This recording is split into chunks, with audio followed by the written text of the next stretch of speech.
Hello, everybody. It's me, Maggie Noe, host of the Maggie Noe Show. And today, some people are asking me because, I'm from New York, right? I'm from New York. Oh, God. And, some of you guys wanted my take on the whole, Andrew Cuomo thing. Some of you might have heard, but Governor of New York, Andrew Cuomo, died recently. Today, actually. Right? Nah, I'm just playing. I'm just kidding.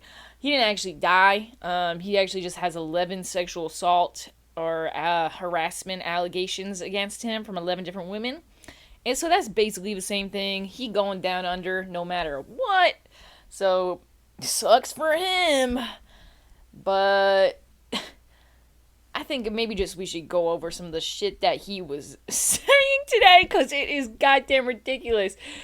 He was apologizing and then he was denying it because he was saying, he said his stupid little apology.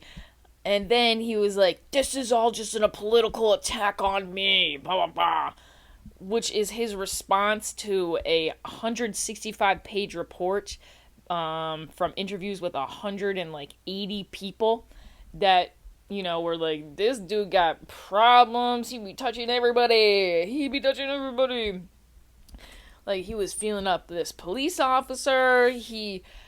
Oh my God, he was doing all this shit. And, most people abandoned ship from this man. Listen, everyone jumped ship. He was a scumbag in the first place. And now it's like, damn, you really a scumbag. You know what I mean? So, everybody left. And some people, I think, though, are still low-key, a little attached to Governor Cuomo. He been our governor for a long-ass time. And he was such a staple of New York politics. Okay, so let me tell you. I used to canvass for this environmental organization. Basically, I would go door to door. Oh my God, what is wrong with me? I would go door to door, and I would knock on people's doors, and I'll be like, please give me money for the environment. Most of the time they would say no, but sometimes they say yes. And I met every single person you could possibly fucking meet. Across the political spectrum, I met them all. And one time I knocked on a door, and this is just a personal anecdote to bring in, but I knocked on a door and a naked man answered. And I had to give my spiel anyway. I wasn't giving up this money shot.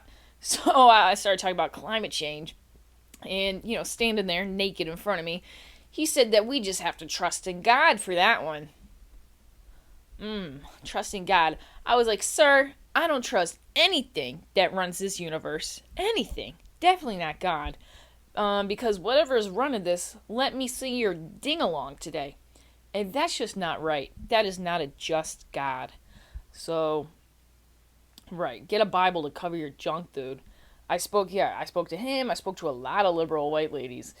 And something most people had in common, whether they came to the door with an AK-47 or had 20 pairs of Birks sitting behind them. Their kid is wearing Birks and tie-dye piece shirts, whatever the hell, homeschooled. All these people, the majority of them really did not like Cuomo. They really did not. Republicans, Democrats, anarchists, libertarians, they said, fuck Cuomo. And if a conversation was going south with somebody, going downhill, I'd be arguing with somebody about whether polar bears have the right to live or die or whatever the hell people want to argue about with me for stupid reasons. But then I'd be like, you know what? To get them back on track, I'd be like, you know what? Governor Cuomo, he kind of sucks, doesn't he? Yeah, he sucks a little bit. And the other person would be like, that bastard, he killed my firstborn. Oh my God. They hated him. And then they give me money. So, while some of you might think this will disrupt the entire New York political system, and, okay, I'm not even going to deny things are going to fucking change. But I think it really just confirmed what everyone was saying and thinking all along. That this guy is a scumbag. He was trying to be president. And I'm not saying it's off the beaten path for a president to have committed sexual assault, because as we know, but he was trying to be president. He thought he cured COVID-19. He thought he was the next up Dalai Lama. He had his hand in the jar. He was ready to go. But then he couldn't just keep his hands off of women's stomachs. That's right, you heard that. What was his apology? He was, what did he do? Oh, to the trooper. I don't know her name. But to the trooper. I should know her name. I'm reporting on this right now. But as he was walking by, like, he put his hand on her stomach and, like, pushed against her belly button and then near her gun. And other people saw him do it, too. So, he was doing weird shit. And then to defend himself, he was like, sometimes I give people a grip on the shoulder.